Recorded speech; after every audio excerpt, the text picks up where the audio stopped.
لیکن اللہ کے نبی صلی اللہ علیہ وسلم کا رویہ دیکھیے. قرآن کہہ رہا ہے ان میں سے اگر کوئی ابھی بھی اسلام قبول نہیں کرتے ہیں ان کو قتل مت کرو, ان کو قرآن سناؤ, پناہ دو, زندگی کی پناہ دو, امان دو اور کلام سناؤ, اسلام کی تبلیغ کرو. اس کے باوجود بھی اسلام سمجھ میں نہیں آتا ہے تو وہ جہاں جانا چاہتے ہیں, جہاں ان کو اپنی زندگی سیف ہو وہاں تک پہنچا دو. ابلغھم مأمنہ ذلک بأنہم قوم لا یعلمون.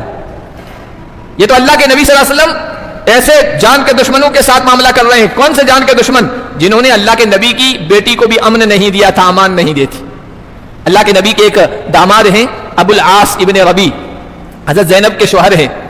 مکہ کے مشرکوں کی طرف سے بدر میں لڑنے کے لیے آئے, بدر میں لڑنے کے لیے آئے ہیں. ابو جہل کی سرکردگی میں, قیادت میں ابو جہل مارا گیا. مکہ کے 70 مشرک مارے گئے اور 70 لوگ جو ہے قیدی بنا دیے گئے, جنگی قیدی. اللہ کے نبی صلی اللہ علیہ وسلم کی خدمت میں لائے گئے ہیں. اللہ کے نبی صلی اللہ علیہ وسلم نے یہ معاملہ کیا, سب کو قتل نہیں کیا کہ ان کو قتل کر دو, ان کے جرائم بہت سنگین ہیں, سولی پر لٹکا دو, نہیں. اللہ کے نبی نے یہ رحمت بڑا معاملہ کیا کہ جو فدیہ دے سکتا ہو, ہرجانہ بھر سکتا ہو, ہرجانہ بھر کے رہا ہو جائے, آزاد ہو جائے. چنانچہ جو مالدار لوگ تھے انہوں نے پیسے دیے, چھوٹ گئے. جو غریب تھے, محتاج تھے, جن کے پاس کچھ دینے کے لیے نہیں تھا, اللہ کے نبی نے ان کو ایسے ہی رہا کر دیا. جو غریب تھے, پیسے نہیں تھے لیکن پڑھے لکھے لوگ تھے, اللہ کے نبی نے کہا مدینے کے 10 بچوں کو پڑھا دو, لکھا دو, ان کو یہ ہنر سکھا دو, تم آزاد ہو, تمہیں رہا کر دیں گے, آزاد کر دیں گے, قید سے نجات دے دیں گے. حضور کے داماد بھی قیدی بن کے آئے ہیں ابو العاص ابن ربی. ان کو کہا کہ تم دو. انہوں نے اپنے گھر پیغام بھیجا مکہ, وہاں سے ان کی گھر والی حضرت زینب جو وہیں تھی ابھی تک, انہوں نے ہار بھیج دیا. یہ ہار وہ ہار تھا جو حضرت خدیجہ رضی اللہ تعالی عنہا نے اپنی بیٹی کو رخصتی کے وقت, شادی کے موقع پر اس کے گلے میں ڈالا تھا. وہ ہار بھیجا کہ یہ ہار دے کر اپنی رہائی کروا دو. اللہ کے نبی کی خدمت میں وہ ہار آیا. اللہ کے نبی صلی اللہ علیہ وسلم پہچان گئے یہ خدیجہ کا ہار ہے.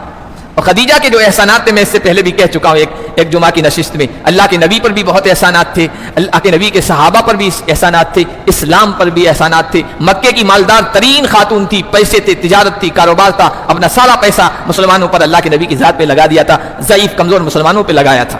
جب یہ ہار سامنے آیا اللہ کے نبی کی آنکھوں میں آنسو آ گئے, خدیجہ کی وہ محبت بھری زندگی یاد آ گئی, آنسو آ گئے. اللہ کے نبی نے صحابہ سے کہا یہ ہار خدیجہ کا ہے, زینب نے بھیجا ہے, ہم یہ ہار قبول کر لیں یا ان کو ایسے ہی رہائی دے دیں.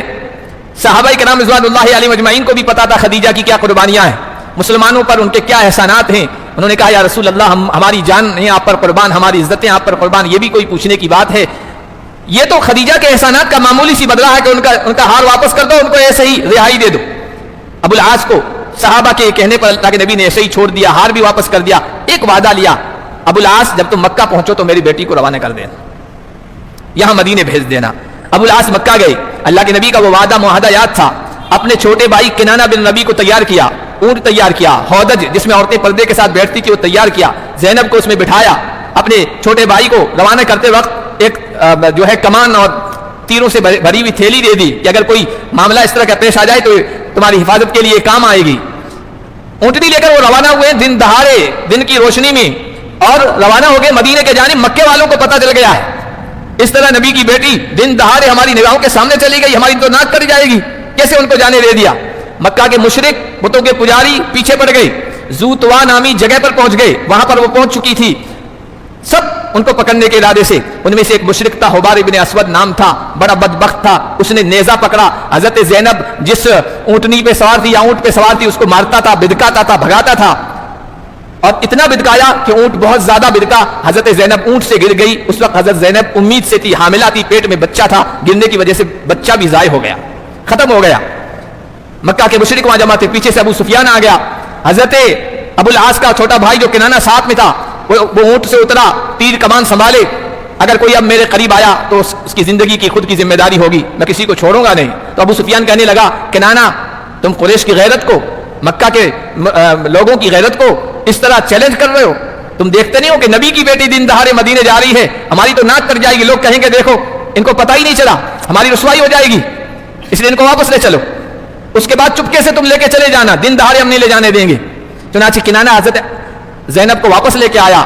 اس کے بعد چپکے سے وہاں سے نکلا ان کو لے کے. ادھر اللہ کے نبی نے حضرت زید بن حارثہ اور ایک انصاری صحابی کو بھیج دیا تھا, مقام یاجوج پہ چلے جاؤ, وہاں میری بیٹی آئے گی, تم وہاں سے لے کے آ جانا. چنانچہ وہ وہاں پہنچی, کنانہ واپس مکہ آ گیا. اللہ کے نبی کی بیٹی حضرت زینب رضی اللہ تعالیٰ عنہ مکہ پہنچی ہے. اور یہ واقعہ سنانے کا مقصد یہ ہے کہ اتنے گئے گزرے لوگ مشرک، اتنے گھٹیا لوگ، بیٹی تو سب کی سانجھا ہوتی ہے، بیٹیاں تو بیٹیاں ہوتی ہے، کسی کی بھی ہو، مشرک کی ہو کہ مومن کی ہو، سب کی سانجھا ہوتی ہے، سب کی عزت و آبرو ہوتی ہے، ان کا خیال رکھنا ہوتا ہے، لیکن مشرکوں نے اللہ کے نبی کے بیٹی کا بھی خیال نہیں رکھا، ان کو بھی امان نہیں دی۔ لیکن وہی نبی جب مکہ میں پورے قابض ہو جاتے ہیں اور عرب کے سارے قبیلے ان کے سامنے نتمستک ہو جاتے ہیں، جھک جاتے ہیں، اس موقع پر کہہ رہے ہیں کہ کسی کی زندگی کو برباد نہیں کیا جائے گا، اگر کوئی امن کی جگہ میں جانا چاہتا ہے تو اس کو وہاں بھی پہنچا دیا جائے گا۔ یہ حسن سلوک آپ کو کہیں بھی نہیں ملے گا، یہ صرف رحمت للعالمین آمنہ کے لال تاجدار مدینہ محمد عربی صلی اللہ علیہ وسلم کی سیرت میں، آپ کی زندگی میں اور آپ کے اسوے اور نمونے میں ملے گا۔